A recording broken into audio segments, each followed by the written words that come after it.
Hello everyone and welcome back to The Crow. I'm Lauren Ballard, the multimedia editor for the Chanticleer. The Crow is our podcast, and here we'll briefly discuss and go behind the scenes on the stories that were published this past week. And today I'm here with our correspondent, Matthew Parker, who is here. Is it Matthew Parker, right? Yes. Okay, Yes. Perfect. I always feel like I get y'all's names wrong. Who was here a couple weeks ago, but he's back, better than ever, here to talk about his stories that he published this past week or so. Past week, yeah. Yeah. So what'd you get up there? So now that's about a week ago. I covered the softball team and the baseball teams on their weekends. This past week they played in the South Alabama Invitational. They closed out 3 straight wins. They've looked pretty good. They've won. If you count this past week, and they just played in their own tournament, they won 9 of the last 10 games. Mm-hmm. So they've been on fire. They've been doing really, really good. True freshman McKenna Moore, she struck out 15 batters yesterday against DePaul, which marks the most for a freshman pitcher since March 17, 2001.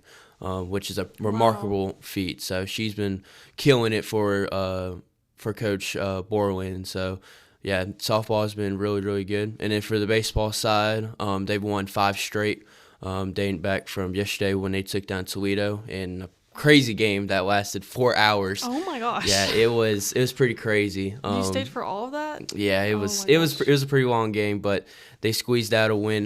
They swept Toledo. Toledo's a pretty good baseball team. I was able to interview Coach Beezer about it, and he's a good dude to talk to and stuff.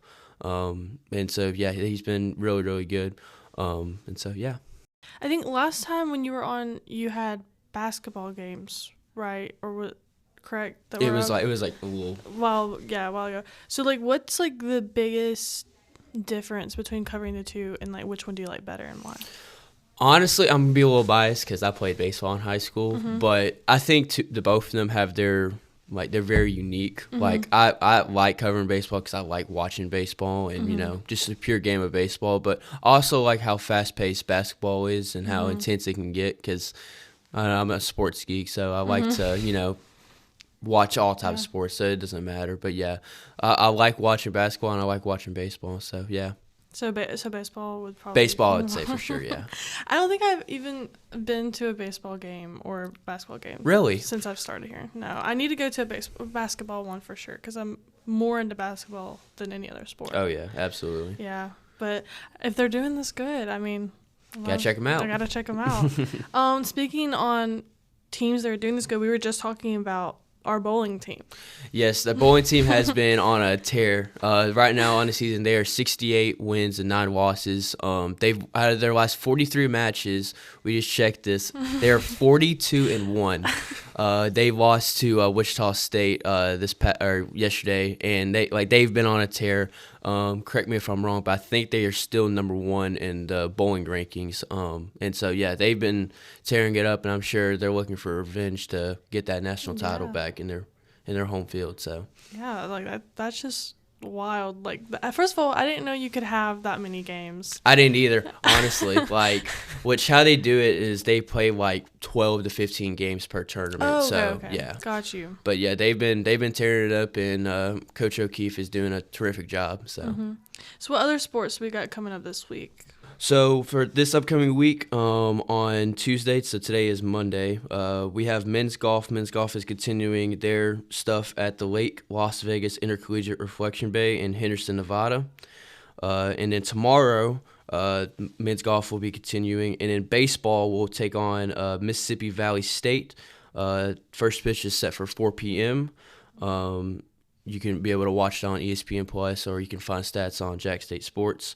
And then softball will travel to Carrollton, Georgia to play West Georgia. First pitch will also be at 4 o'clock. Live stats can also be found on Jax State Sports. And then on Wednesday, men's golf will continue their going, and then baseball will have their second game of the midweek series that they have against Mississippi Valley State. I'll be covering that one, so that'll be a good story to cover. The first pitch is at 11 a.m. And then on Thursday, women's tennis will be playing at Troy. They will start out at 1 o'clock in Troy. Men's basketball will take on Delaware at home at the Pete. Tip-off will be at 6 p.m. And then women's basketball will be on the road at El Paso playing against UTEP. And tip-off is set for 8 p.m. Central Time. And then heading into the weekend, we have a lot of stuff going on. Bowling will be back at it in Greensboro, North Carolina. And then track and field will have their conference championships on the campus of Liberty in Lynchburg, Virginia. And then softball will be in Oxford, Mississippi for, I believe it's an Ole Miss tournament. Ole Miss is hosting the tournament. But they're playing Louisiana Monroe. First pitch will be at 2 p.m. Mm-hmm. And then they'll play again later that day at 5 p.m. against 25-ranked Ole Miss. So that'll be a good test for them, and so that'll be really, really good. And then baseball, they will be hitting the road for the first time this season. They'll be taking on Memphis in a 3-game weekend set. First pitch is set for 4 p.m., and all those games are on Friday. And then Saturday, bowling, track and field, they're back at it again. And then softball will play again at 11:30 a.m. Against Louisiana Monroe. And in soccer, we'll play Alabama A&M in Huntsville. That will be at 12:30. Baseball will be back at it against Memphis in Memphis at 2 p.m. first pitch. And then softball will play again against 25th Ole Miss at 2:30. Women's basketball will play at New Mexico State. They'll stay out west. Tip-off is set for 3 p.m. And then soccer will play again at 3:30 against Sanford in Huntsville. Men's basketball will play against Liberty, which would be a big game to be at. Liberty, I believe they just shared hold of the conference or the regular season championship for the conference. But they'll host that or will host that at home against Liberty at 5 p.m. And then Sunday we'll be finishing out baseball and softball and all that. So yeah, it'll be very eventful week for sure. So many. And I also saw this the other day, and I feel like you would be the best person to speak about it coming from you work for the football team. But are they having a spring game? Yes. So our social media, they finally announced the football game or our spring football game. It'll be April 16th at 7 p.m. Admission is completely free. It'll be a really good sighting for see what all the new guys that we have and stuff, and it'll be a nice. We've been going at it for the past couple of weeks now. Getting workouts and stuff, and we'll start spring ball here pretty soon. And so, yeah, Coach Kelly's been doing a terrific job getting everybody ready and really testing and see who really are who's going to be the guys stepping up and stepping forth. And we've seen a lot of good stuff and been trying to create that championship mentality. So, yeah. Well, I'm super excited, and thank you so much for joining me today, Matthew. Thank you. Appreciate you.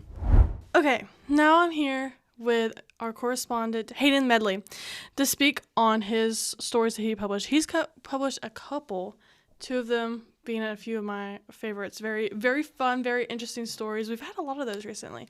So, Hayden, introduce yourself. What did you write? Hi, my name is Hayden Medley. I'm a junior. I don't know if that's important. But so I wrote 2 stories. One of them was about the Merrill Cafe. They changed their hours kind of quietly. They didn't release anything about it, and so I did. And that one was really fun to write. And then even more fun was my Snail lab story. The biology department, specifically ecology students, are currently in a lab where they're crushing snails with hammers, which sounds a little morbid, but they're doing it to, they're taking tissue samples, they're looking at them. There's 2 types of snails that they're looking at. One of them is infected with a parasite. They're learning about how that can affect our water. They're taking context clues from these snails, and they're learning how just basically how it affects our drinking water, what it means for our water systems. We have some really important creeks around here. We have Snow Creek, stuff like that. And I think it's really cool. Dr. Lori Tolley-Jordan, the person over the lab, is doing some really great things with these kids, and she's very passionate about this. So yes, we'll come back. We'll come back to the snail one because I'm so excited for that one. And that one's such a story. But the Merrill one, yeah. So I don't even think they had a sign. Did they have a sign posted about the hours change when you talked to them, or no? Ashley Gaither, the field marketing specialist, told me that they changed some kind of signage, but I do not remember seeing any kind of sign. If there was a sign, it was either fine print or very small, somewhere that people don't know where to look. Yeah. Yeah, so when I gave AnnaKate the idea for that, it literally came out of, like, genuine frustration. Because I went over there and I was like, you kind of can tell. If you've been in Merrill and you've been trying to get a sandwich, you can kind of tell when they're closing up. They're packing up for the day. And you're like, oh, wait, should I go over there? And I was like, because I always get the chicken pesto sandwich. And I go, hey, guys, can I get, well, I was going to ask if I can get one. I went, are y'all about to close? And she was like, no, we're closing like 30 minutes or 40 minutes or something like that. We changed our hours. We're closing like an hour early. And I went, oh, I was like, so can I not order anything? She's like, no, you can. I said, okay, well, I'm going to feel really bad. You can get a sandwich, I guess. Girl. Because I don't have any classes in Merrill this semester, but when I did last semester, it was like literally like at least once a week I was getting a sandwich over there. And that's what a lot of people that I talked to said, specifically the new hours, they're closing at, I think is it 3 and 2 or 2 and 1 now? I believe it's 3 and 2 now that they're closing. Or Monday through Thursday it's at 3, and then Friday it's at 2. And a lot of the people that we're talking to, they're like, hey, that's the time that I'm getting out of class. Because a lot of the people that are in Merrill, they're in Merrill like all day. Yeah. And they're just getting out of class at that time, or they're going to the atrium to study, and they're all like, hey, that's just about the time that I'm getting there. And I don't have a choice now. And like I talked about in my story, that's a completely foodless part of campus. The closest food is the TMB. Yep. Or a vending machine that you cannot use your Cocky Bucks or your Jax Cash or anything like that on. And it's a really bad vending machine. The vending machines here are better than the ones at Merrill. Which is insane. That's literally insane. Like the Merrill Cafe is the only place where you can get food or drinks at that time. And it's, if they're not open, you're cooked. And it's good too. Like I know they had their controversy like a year or so now. Oh yeah, the Boar's Head stuff. The Boar's Head. And I was like, well, what am I supposed to do? What I'm gonna do now? But I'm gonna keep coming back. But I'm glad I know. I just wish it was like, even still after you did the story, I think I wish it was still covered more. I remember when they shut down Boar's Head, they had that big sign that was like, we are closed because our food is contaminated. Yeah. But I didn't see anything about it. And no, there was nothing about that. Not a press release or anything like that. I think that's crazy. Well, but you got it. Sure did. You got this first scoop. And then, period. And it's but you also have your Snail story, which one of my friends took the class and told me about it. And I was like, that's actually insane. Because she'd be like, yeah, why am I going out in like these waders and fishing for snails? And I'm like, you're doing what? You're doing what now? She's not taking the class right now when you cover this, but she did help me get to that class and get you those contacts. And that was so fun. We have these lovely photos of what goes on in it. Of them hammering it and pulling them apart, picking them up, the parasites. She gave me a cute little video too. Oh, did she really? Yes, I should have I don't know if I showed it to you or not, but like I have a video. She like put my phone up to the microphone and you can like see it like moving around and stuff. It was freaky. Oh yeah, Dr. TJ also gave me a photo or a video like that. Yeah, she said because Abby was is the graduate student who is it's her research. Her and Kathleen Madden. Yeah. I was like, this is wild. Like I could never be doing this. Like having to take these snails, crush them up, pull them apart, and then like determine what is what. Because they're like, their head is called a genome. Is that what I said it was called? Yeah, genome. I believe is what it's called. I'm gonna like butcher that word. If you know, you know. Yeah. If you know, you know. If you're a student, you know what's up. Yeah. And then they like find that little parasite in there, and then it's like some of these are only native to Alabama, so it's like, like what's happening in Alabama over here with these snails. I know, right?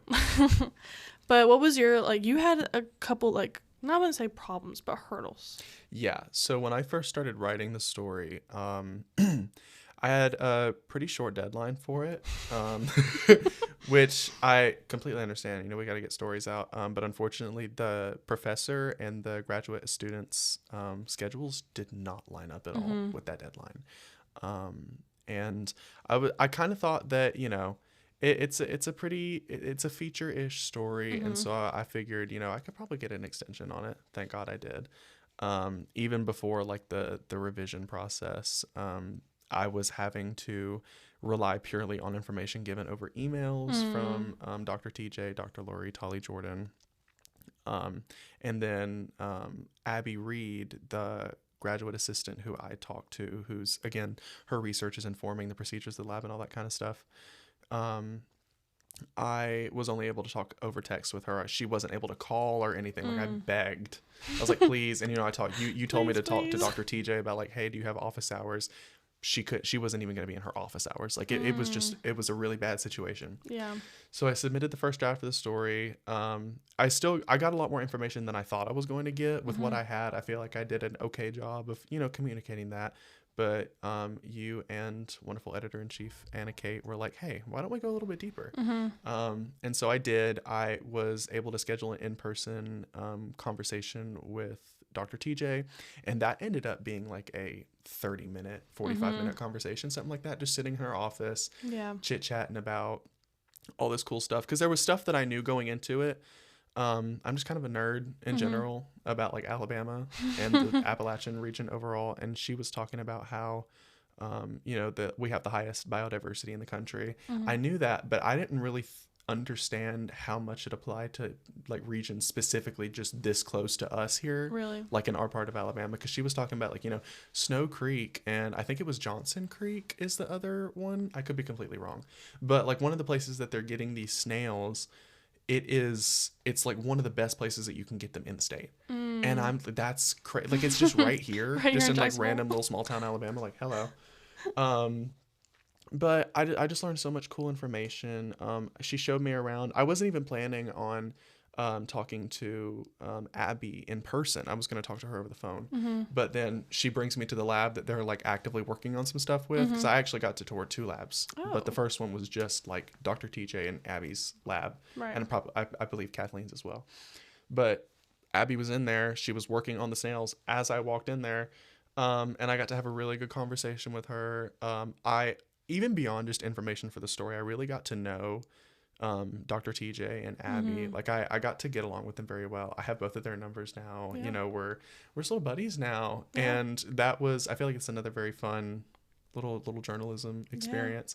But then I got to see like the lab, you know, where they have all these huge tubs of snails. So many. And there were students too in there, just talking to them about just, you know, random ecology students talking about their projects with the snails and stuff like that. And so I feel like I was really able to turn around the very terribly unfortunate situation that I was in before. Right. And I think I did pretty good with it. No, yeah, you did great. Genuinely. I'm so thankful that you're the one that got assigned this story and got to see it through to the finish line. Though it was so, like, I feel like you may think that we gave you a lot on it, but it was genuinely just because, like, we knew, or AnnaKate knew, like, oh, for sure. This is such a good story, and you're such a good writer, and Thank you so much. we know that you can tear this up, and you get down, and you did easily. I mean, well, easily with what you had, you know, at the time, the hurdles and such, but I love it, and I'm so glad. And these are like probably one of my favorite stories that has come out so far. Oh, genuinely. thank you. I'm sitting here. She's gonna make me cry. Oh my goodness! But now you got some more coming up. We got SG. I think you got S at GA. Yes, I'm covering the VPPR elections. Yeah, so fun. We're gonna see how that turns out. Maybe I don't know who we're gonna have on for the podcast, but you know, we'll see how that goes. Absolutely. Thank you so much, Hayden. Thank you. Now I'm here with AnnaKate Freeland, our editor-in-chief, here to discuss 2 of her stories that she just put up. So what did you got? What did you got put up? Okay, yesterday, which of these stories I had been working on for like a hot minute. One since last semester, so I was like, I have to be done.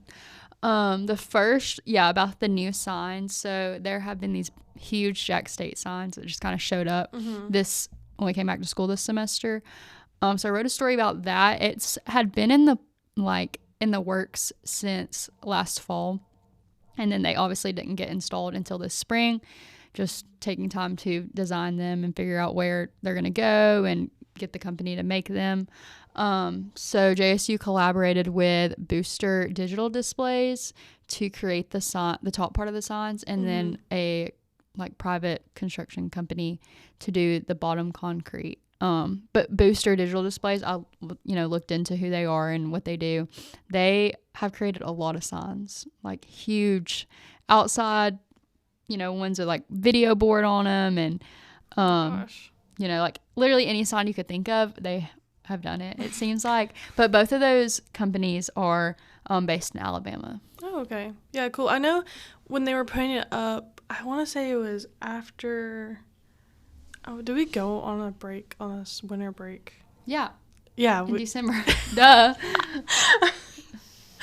I meant after this semester started. Was there a break that we went on? I don't know why, but I feel like I came back one day and everyone was just like, this is what we're doing. Mm-hmm. And posted about it.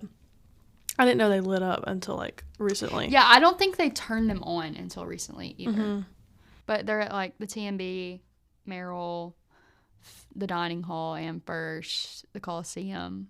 There's one more. North Village, yeah. Yeah. They're huge. They're crazy, yeah. A lot of people have a lot to say about it. I personally don't care. I don't care for them either. I don't know. I feel like I don't know. People are going to come at me. But I haven't seen these on other college campuses. Mm-hmm. Maybe we're starting the trend, but yeah. I think we could do without them. Yeah, some people said that it reminds them of an SEC school or something like that, and I was like, okay, I don't know. It does not remind me of an SEC school.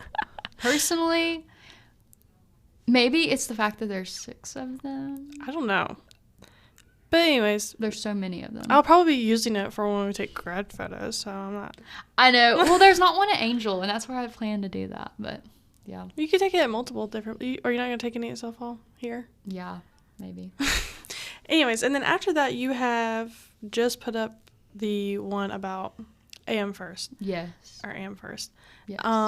Which, yeah, has been a long time coming. Because I remember when they started tearing that thing down, whatever was there before. Yeah, it was... I don't know. So the AmFirst branch is being built right now, across from the library. It'll be done this spring, but there's no date yet. But the branch comes as a part of a bigger partnership, which was to name the football stadium AmFirst Stadium, and it was just JSU Stadium. That deal actually was secured in July of 24, and it started as a 5-year deal. It's now been extended to a 10-year deal, so it'll go until it started in 2024. It'll go through 2034.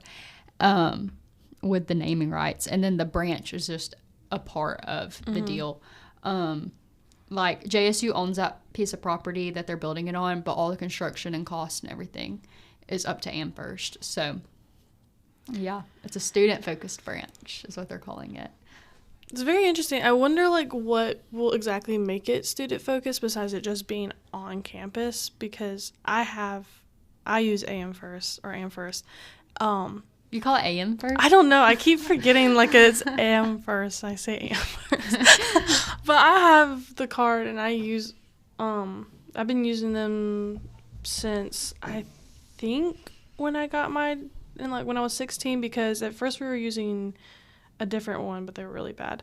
And so I go up there all the time to put in my tips and stuff. And that is it's a pretty good branch, the one that's in Pell City, but I don't know. What's going to make it different from that? I don't know. The communication manager told me that it's going to have, tailored experiences to students. What I know about banking and credit unions and money, I don't know, but that's what she said. You just, all I do is walk in, hand in my money, or I go through the ATM drive-thru, which it's better. The Regions ones here, you had to walk up to, except for the bank you can go through. So it's better than that. So I'm hoping, if anything, it would be a drive-thru, because then I don't have to...